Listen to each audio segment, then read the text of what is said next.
Hey, Sam here at NA Studios. I'm going to show you how I mastered a track called The Devil's Ride from Dead Idols. Now here I'm using Logic to master. For the whole session I've got 7 tracks and I'm duplicating each channel. So I've got the mastered version that I'm working from on the top and then the original mix on the bottom. So just zooming in on these then. This is my track that I'm working on here, Devil's Ride. So I've got the original down here and my mastered version up the top. And I'm bringing up the level of the original version just so I'm making an equal loudness comparison so that it's all fair. So I don't just think that my master sounds better just because it's louder. Now notice over here that the original is going to be clipping.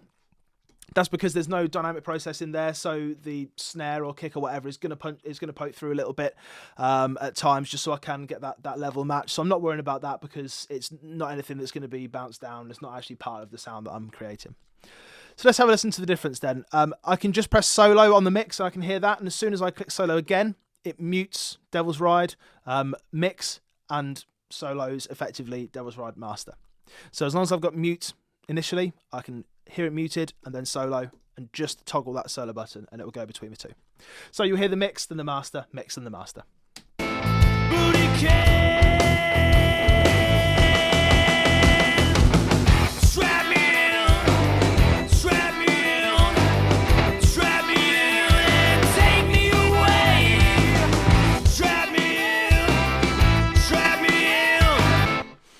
Okay, so you can obviously hear what's going on there. It gets a little bit wider, it gets a little bit bigger, it gets a bit more top end. I'm just going to go through the things that I'm doing just to give you an idea of how I've approached this master. So for the mix over here, I've got Virtual Mix Rack. All it's doing is trimmer, just to bring it up a little bit. I did experiment with a couple of these bits just on something else I was doing, but they are in fact bypassed, as you can see over here. So it's just trimmer, just bringing it up 5.5 dB there, and then I'm bringing it up here as well, 6 dB, because I'm bringing up quite a lot of level when I'm doing the mastering. So let's take all these off then and hear them one by one. So first off, we've got Virtual Mix Rack. Really love this plugin, really love the saturation. I'm just going to go through it and take stuff off and then put it back on again. So I'm going to go through it in series.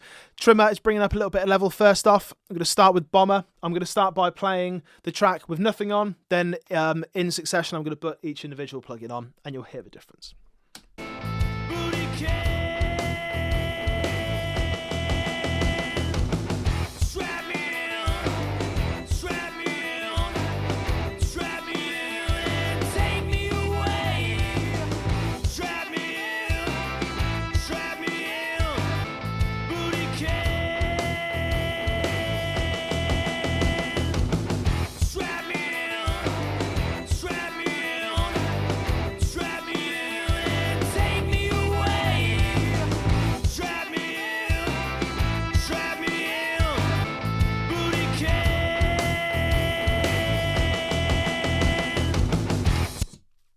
Okay, so really subtle stuff there.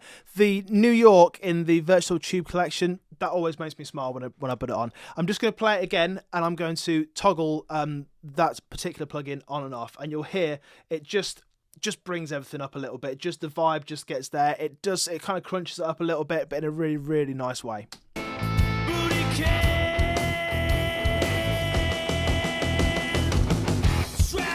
Just makes everything a bit more present, a bit nicer. So it's subtle stuff. I'll play it with VMR completely off and then everything completely on and you'll hear the difference.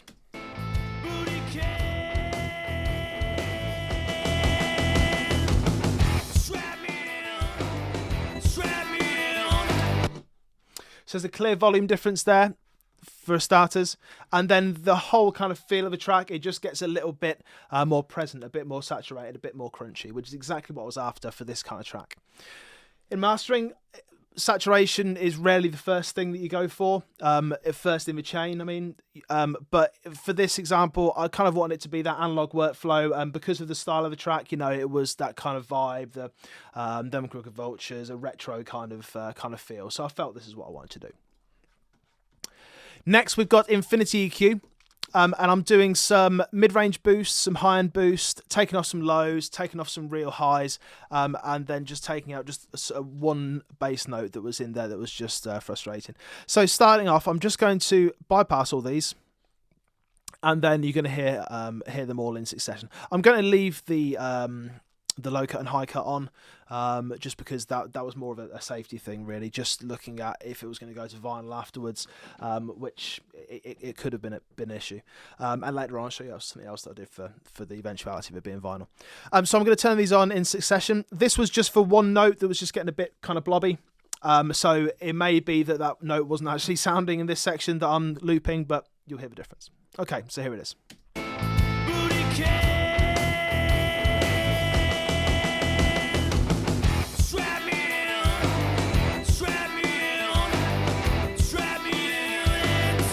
Just cleans the bottom end up a little bit.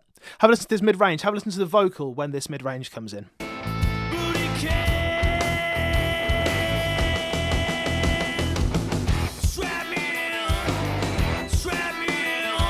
The vocal just becomes a little bit more present. And that's exactly what I wanted to do there. Further down the line, that vocal is going to be brought down a little bit through compression and tape saturation and things like that. So I just wanted to put a little bit of mid-range in there just to bring it up. And as you can see here, one of the reasons why I like Infinity EQ so much, you can do it just to the mid-channel. So this is 100% on the mid-channel. This is only affecting stuff that is panned centrally. Anything that's on the outsides, cymbals, guitars, anything like that, it's not touching, but the vocals, it is bringing up. And with this particular EQ, you can just solo that band. So I was able to do that and really zone in on the vocals. So I'll do that for you now, zone in on the vocals, and you can hear how I went about selecting this particular frequency.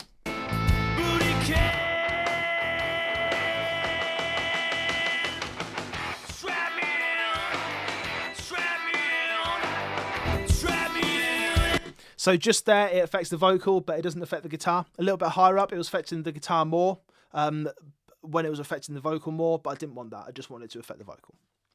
And then this high end with the cymbals mainly, you can see is just on the outsides a bit more than it is on the middle. So I'm just going to solo that one as well so we can just hear, and it's mainly for the cymbals.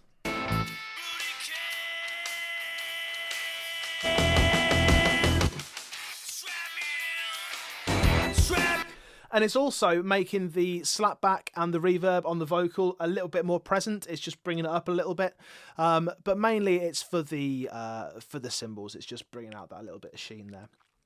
So let's take out the EQ completely and then listen to it with it.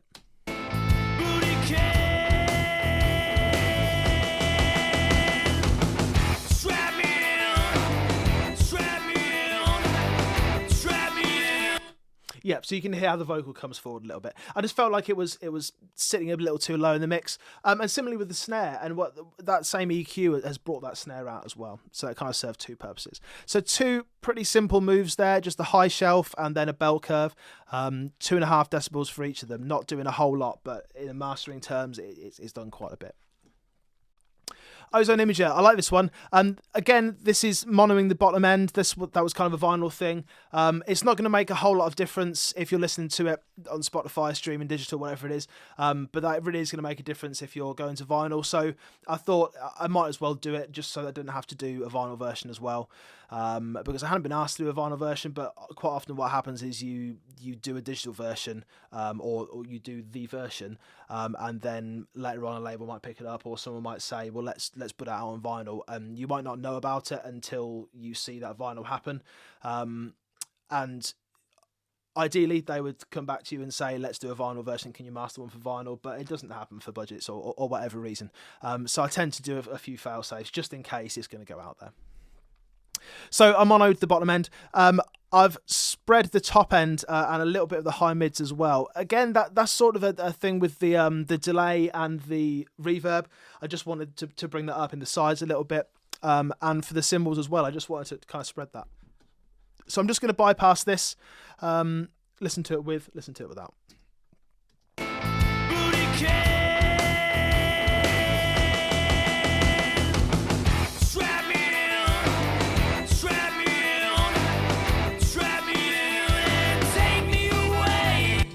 Yeah, so when you listen to that, especially in that little chorus bit, where they're doing the hi-hats, the tick, tick, tick, tick, for me, that's staring me right in the face when it's bypassed. And then when I bring it into action, it's not that it gets completely wide, it just spreads out a little bit and gets out of the way of the vocal, which is exactly what I wanted.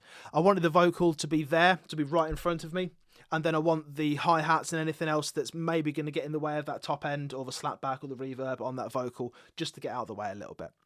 So it's not really a creative use of it, it's more of a corrective use. It's kind of just saying, well, the vocal needs to sit there, and currently something else is sitting there, so I'm just going to get rid of it.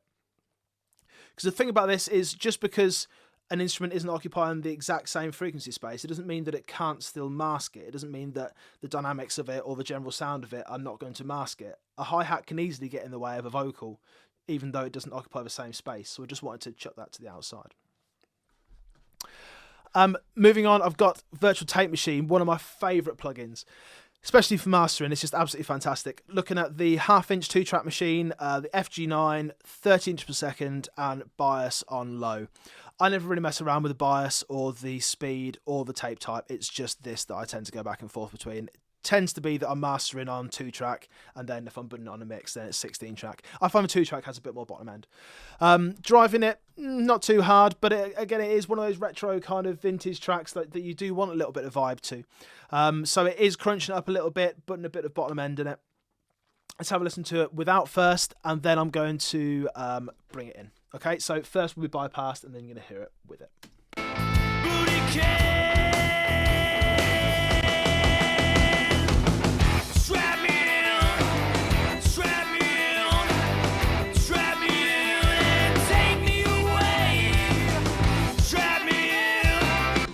What I find that does, as well as bringing up the bottom end a bit, it just softens the transients of the high end. So that hi-hat, although that sounds good, it's still just getting in the way a little bit. So I'm just softening that a bit.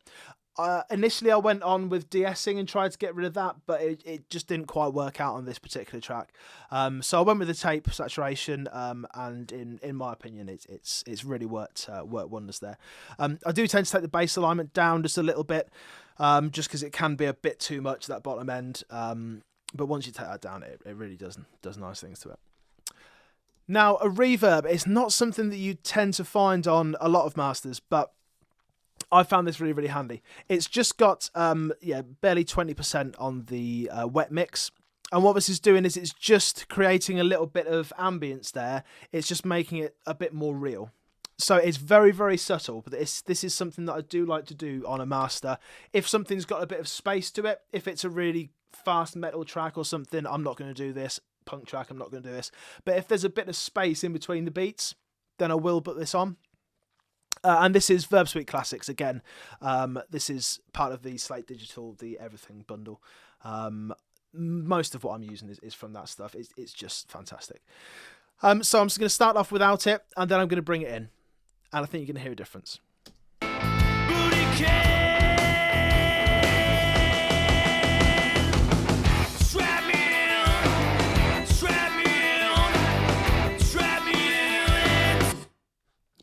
So especially on those snares, you can really hear it.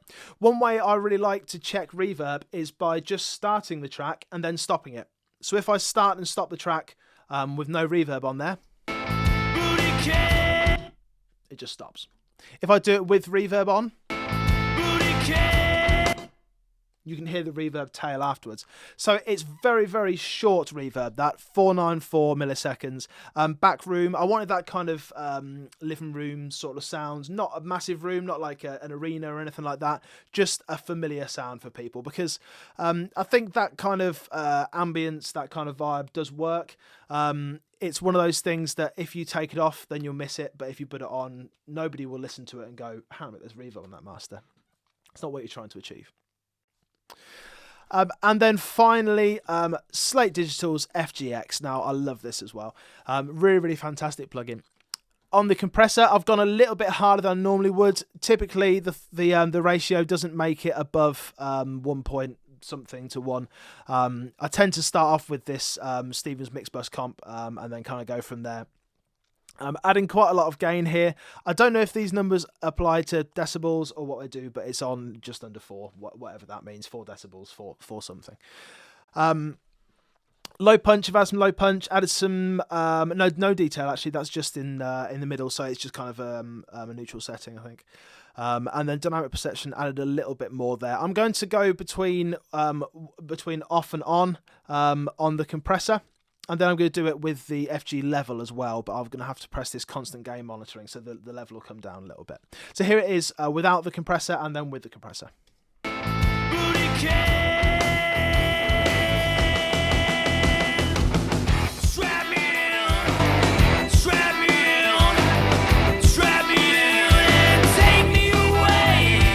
Okay, so when I remember to actually not bypass it, you can hear how it just tucks the snare in and tucks the vocal in just a little bit. I've brought it up so much before that I now got the power I want. I just want to tuck it in a little bit.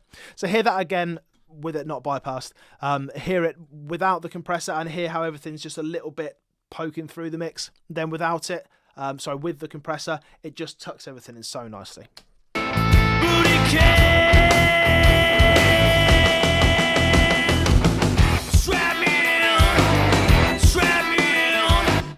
Really love that.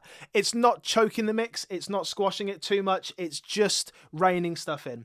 So relatively low threshold, -15 when you think about how loud everything actually is at the moment. It's not too bad because it's not until after the compressor that I'm actually bringing that final gain up. So -15 in the grand scheme of things is not a massive amount. It's doing a maximum of about -3 decibels of gain reduction, which again, yeah, for mastering, it's a fair old bit, but it's only -3 on the real big hits. And the most important thing is it's not the numbers, it's how it sounds, and I felt it needed it. I'm not going too crazy with the attack. I'm keeping that fairly slow, and then the release is kind of midway. So I put this constant gain monitoring on, which means that this gain won't have any effect when I bypass. So it just means that I can actually make an equal loudness comparison. So let's hear it without and then with.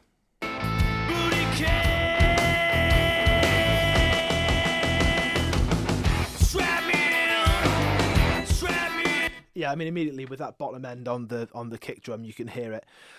It really starts stuff punching through, and on the snare as well. It's kind of a real punchy sounding plugin, but you can get that extra level out of it as well. So having that constant gain monitoring just means that you can monitor it with that gain in mind, but it's not going to give you the gain. So essentially you can say, right, if I were to give it 6 decibels more gain, or 6 whatever these numbers are, then how would it sound with those settings? It's not going to whack the volume up because you don't want that, because you don't want it to be that equal loudness comparison to go. You want to be able to do it in relative terms. So it's a handy tool, that. So just one more time without and then with.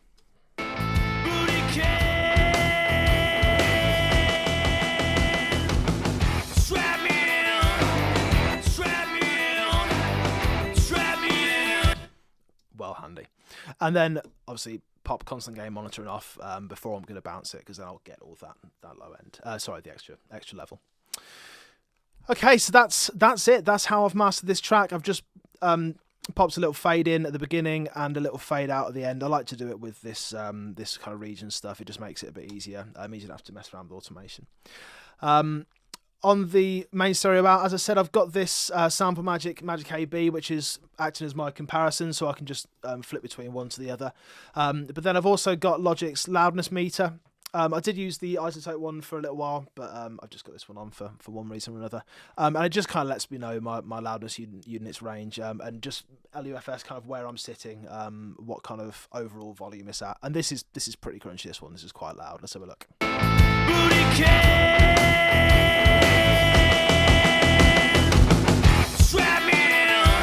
Yeah, so just listen to that short section. It's sitting at around -8.5. Loudness units range of 9.5. So it's not crazy loud, but it's up there. It's the kind of loud that would sit next to anything modern. Okay, so just before we do anything else, let's just have a listen to the original, and then let's have a listen to the mastered version, just to see what the difference is. So here's the original.